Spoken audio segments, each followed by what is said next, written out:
Ya sekarang buat yang Toto, sebenarnya tadi udah banyak disinggung juga ya, tadi dari Ibu apa juga ada yang nanya tuh soal ngaruh gak ya psikologi di awal si bangunannya atau si instalasinya. Kan dia warna-warni di awalnya, terus begitu masuk ke dalam dia warna putih itu. Nah itu kalau misalnya saya coba sedang lihat dari sudut pandang arsitektur, mungkin akan kita bahas sekarang.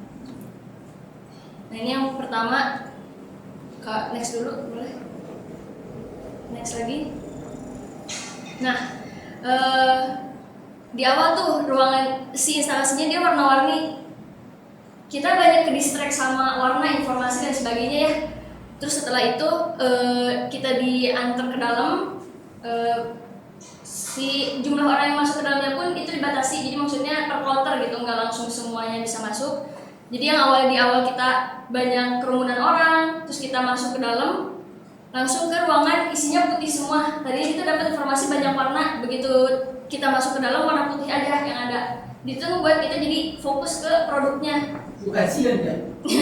Mungkin kalau yang kenapa jadi takut ya. Lagi makan sendiri. Iya.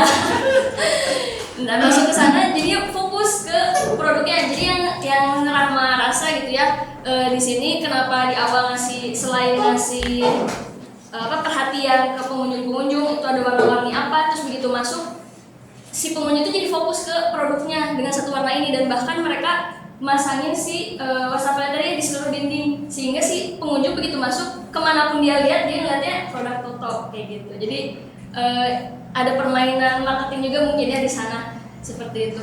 Terus di tengah-tengahnya pun dia ada kayak panggung gitu ya, jadi yang isinya ada bathtub, ada toilet. Uniknya orang datang ke sini foto sama kloset, foto sama bathtub ya. Maksudnya kalau kita di rumah nggak mungkin ya di WC foto sama kloset, tapi kalau ditata dengan sedemikian rupa, ternyata itu jadi hal yang menarik juga dan mungkin jadi daya jual juga gitu ya. Ketika kita bisa membungkus atau membuat si instalasinya begitu menarik. Nah di ruangan pertama tadi putih semua, udah fokus sama produknya Toto. Lanjut lagi ke ruangan yang tadi selanjutnya itu ke ruangan hitam yang semuanya tuh serba hitam gelap.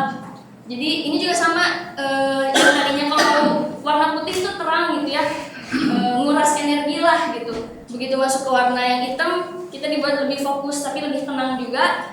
Dan jadinya di tengah juga kan dia ada tadi kalau disebut virus gitu ya. Di tengah ini juga kita jadi fokus juga ke produknya mereka yang berupa shower atau keran. Kalau tadi kita fokusnya ke produk wastafelnya, kloset dan bathtubnya, sekarang masuk ke sini fokus ke produk mereka yang keran atau showernya.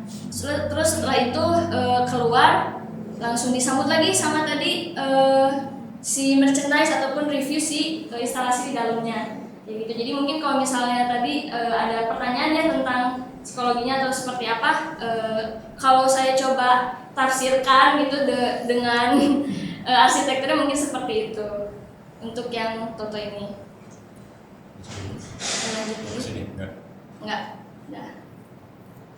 Terus satu booth lagi yang kita datengin ini Roman. Boleh lanjut. Nah, Roman ini dia ada beberapa produk gitu ya, mulai dari yang ukurannya kecil-kecil kayak gini detail sampai ke yang sangat-sangat besar sedinding lebar tuh gak ada potongan, cuman produk yang mereka doang itu ada. Nah, yang menarik di sini tuh si bootnya Roman ini dia detail dan jadinya artistik gitu. Karena kecil-kecil ukurannya ini, kalau misalnya tadi Ibu Bapak lihat juga kan ada ruangan yang ngelengkung dan bentuk kotak-kotak kecil kayak gitu. Nah, itu juga pengaplikasian dari produknya mereka gitu. Yang akhirnya jadi membuat setiap ruangan dari mulai masuk sampai keluar itu tuh detail dan artistik. Kalau orang zaman sekarang kalau masuk dikit-dikit foto. Nah, waktu di rumah tuh seperti itu. Jadi orang baru masuk di entrance-nya itu langsung foto dan sebagainya. Udah kebutuhan sehari-hari kayak makan ya. Kalau foto itu. Ya, jadi kebutuhan gitu. Kayak gitu. Terus bisa dilanjut. Nah, ini juga kejujuran material. Kenapa disebut? Menurut saya ini booth Roman juga dia jujur secara material, maksudnya. Tadi dia tuh bisa begitu kita masuk, kita lihat kemanapun itu produknya dia tuh dipajangin sepanjang jalan sampai dengan kita keluar itu isinya produknya Roman aja gitu. dan jadinya dia nggak pakai produk yang, maksudnya kalau misalnya ada butuh pakai produk lain itu produk dia tuh menonjol, sangat menonjol. Kalaupun dari luar kan, kalau misalnya tadi Toto kita di luar ngelihatnya warna-warni aja gitu ya, ataupun tadi yang Paloma warna hitam doang. Kalau si Roman ini kita dari kejauhan aja udah kelihatan itu produknya Roman. Kan ada tabung gede ya, nah itu tuh dari kejauhan kita bisa lihat kalau itu tuh produknya Roman kayak gitu. Jadi dia secara menurut saya gitu ya, bahasanya ya dia kejujuran gitu dalam penggunaan materialnya. Nah, terus kemudian juga eksplorasi fungsi material. Tadi kalau misalnya sempat disinggung juga di awal ada waste-nya keramik yang dipakai buat ngegantung jadi hiasan gitu, itu sangat inspirasi buat saya. Mungkin nanti kan kalau bisa diganti juga gitu ya. Iya.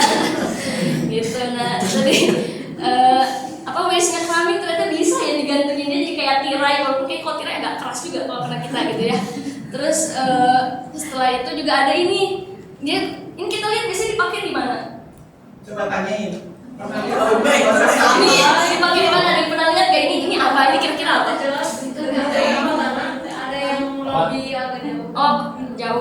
Jadi emang kamu baik. Genteng betul. Dari siapa ada yang jawab? Genteng. Jawab genteng, betul. Siapa hadiah?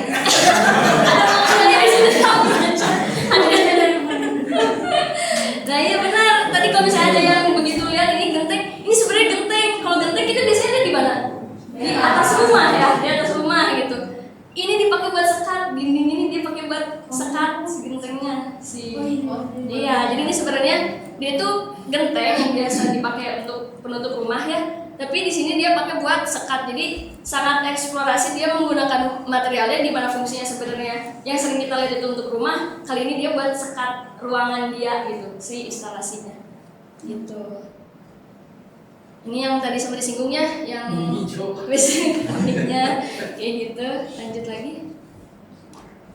Kemudian sirkulasi spontan. Nah kalau yang ini kan kalau Paloma, Toto tadi kita dia jelas sirkulasinya gitu ya, mana pintu masuk, mana pintu keluar. Terus juga bahkan ada yang dibatasi jumlahnya untuk masuk ke instalasinya. Kalau yang Roman dia enggak. Nah maksudnya saya terbuka banget tuh, itu tuh si tabung merah itu.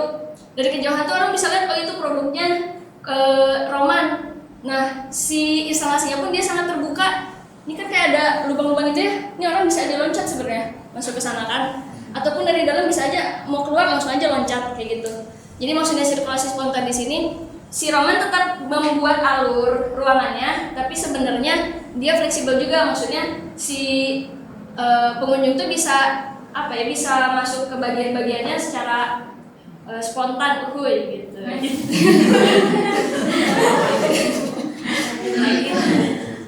Nah ini kalau misalnya kita diagramkan gitu ya, atau kita coba analisis itu tadi ruang tunggu dulu. Terus kemudian kita diajak untuk eksplorasi desain, bahkan eksplorasi produknya aja, tapi bagaimana sih produk mereka bisa dirancang sedemikian rupa gitu ya. Kemudian showcase-nya, produk-produknya.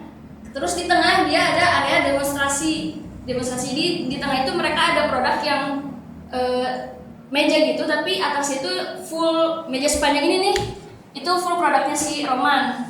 Kayak gitu, itu bisa masak, bisa lain sebagainya lah di sana. Jadi ada demonstrasi itu di sana. Seperti itu. Lanjut lagi. Lanjut lagi ya. Lanjut lagi kita. Jadi bisa dibaca di sini aktivitas biasa bisa menjadi pengalaman yang lebih menyenangkan jika ada peran arsitektur di dalamnya. Jadi tadi benarnya sudah disinggung juga sebenarnya sama sama Pak Pur gitu. Ketika kita tadi ke SID melihat banyak produk yang ternyata bisa diekspor sedemikian rupa, itu tuh jadi referensi untuk kita, dan harapannya memang kedepannya itu bisa kita aplikasikan gitu ya, yang kita dapatkan. Nah, selain tadi kalau misalnya kita melihat arsitektur dalam skala kecil, dalam artian itu kan instalasi gitu ya, ruangan-ruangan yang enggak terlalu besar gitu. Selanjutnya setelah kita kemarin ke sana ke SID, kita juga ada beberapa ke tempat-tempat di sana, ke area komersil, itu ke Cubic sama ke GOP atau ke The Breeze juga. Nah di situ sebenarnya itu area komersil, jadi tempat-tempat kayak mall gitu ya. Nah kalau di sini ibu bapak ada yang pernah ke mall? Pernah ke mall ternyata. Nanti kita jalan-jalan ke sana. Kalau misalnya udah pernah ke mall, kemana aja? Di Bandung deh. Oh beneran pernah ke mall ini beneran. Kan yang mau jawab soalnya. Ya kali ke kantor Pak. Iya kali kerja. Ya kali ke kantor Pak. Mau jadi model kali ini. Mau jadi jalan ke Siapa mall. yang nggak pernah ke mall? Ya, udah pernah ke mall semua berarti ya? Kemana aja? Coba buktikan kalau pernah ke mall. Kemana? Di Bandung. Ciwok, Super Record, PJ. PPJ, yang dekat tuh. Kemana lagi? Pascal. Pascal. Lucky Square. Ini siap, siap.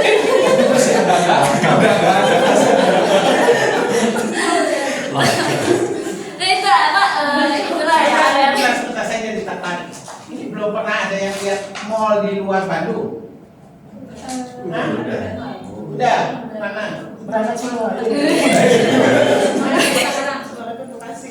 Oh, kirain saya belum pernah, kasihan amat. Salah satunya dari pikniknya ke mall. Kalau dibuat baru. Ya sambil Ini baru dibelanja. nih. Sambil dibelanja. Dasarnya. Ya kayak gitu ya. Jadi mungkin kalau di yang terdekat di kita di Bandung itu yang tadi udah ibu bapak sebutkan gitu.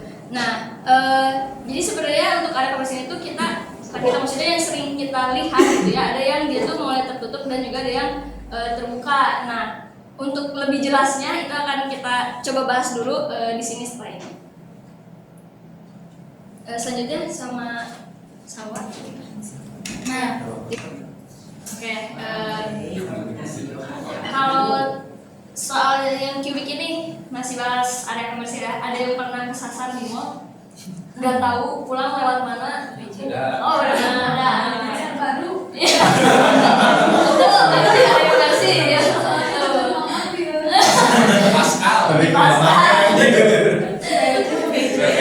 PJ juga banyak yang tersesat ya. Maksudnya kita masuk ke sana bingung tadi. Malah masuk toilet. Iya. Malah di sana-sana lagi. Indonesia. Itu bikin nyasar. Iya. Nah, kalau di Cubic ini di sini tuh dia nggak, menurut saya pribadi untuk Cubic ini dia nggak membuat si pengunjungnya tersasar. Nah, kalau misalnya tadi dibahas itu kalau ada kegiatan di tengah gitu, kalau misalnya ada kegiatan di tengah, semua orang tuh bisa lihat dan tahu ada kegiatan di sana. Begitupun pengunjung yang begitu datang ke sana, dia tahu nih kalau bisa mau beli sesuatu atau mau ngincar mau beli apa gitu. Begitu datang dia bisa lihat ke seluruh penjuru si Cubicnya. Jadi maksudnya dia gak akan mudah tersesat gitu, gak kayak yang ibu bapak alami gitu mungkin ya, susah untuk mencari dananya. Nah kalau di sini pengunjung begitu datang dia bisa lihat kayak gitu. Tadi next dulu. Nah kalau kita bahas mungkinnya secara arsitekturalnya, pertama yang saya coba mau bahas di sini pertama pintu masuknya. Di sini ada tulisan merahnya udah teriak dari awal. Maksudnya apa? Jadi gini, kalau di sini kita lihat banyak dominan warna merah ya.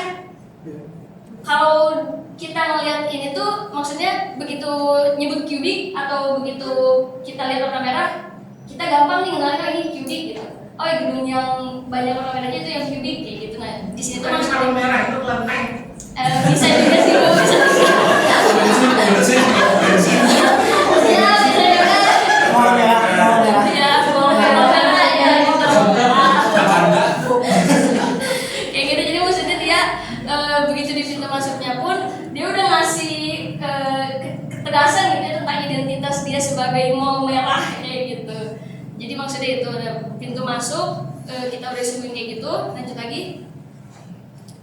Terus alur kendaraan, semua boleh masuk tapi jangan sampai nabrak. Maksudnya gimana? Jadi waktu kita kemarin ke sana itu begitu kita masuk, jadi dia ada beberapa gate untuk masuk ke sini. Area komersial itu kalau misalnya dia punya banyak akses pintu masuk itu sebenarnya ada menguntungkannya juga ya. Jadi maksudnya pengunjung bisa mudah mengakses si area komersial ini, si mall ini.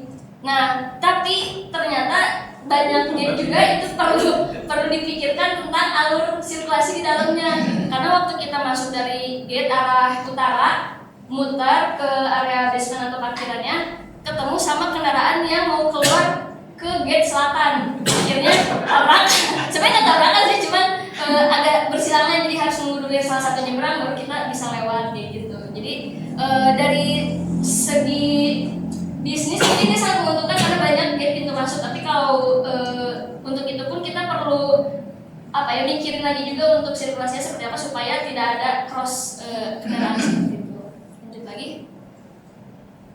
Nah ini pertanyaan bisa dilihat di sini. Jadi kalau misalnya kita masuk dari arah sana, dari arah atas sana, di sini juga ada gate keluar. Nah pas kita kendaraan mau masuk ke sini itu harus bersilangan dulu sama si kendaraan yang mau keluar ke arah sini.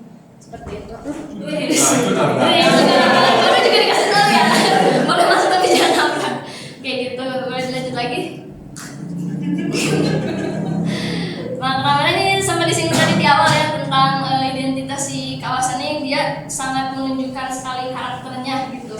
Warna merah ini selain dia ngasih ketegasan kalau saya itu adalah mall merah gitu ya. Di secara psikologi juga mungkin warna merah itu ngasih kesan yang hangat. Jadi maksudnya kalau misalnya tadi lihat banyak disinggung juga di awal, si mall itu enak untuk keluarga datang ke sana gitu.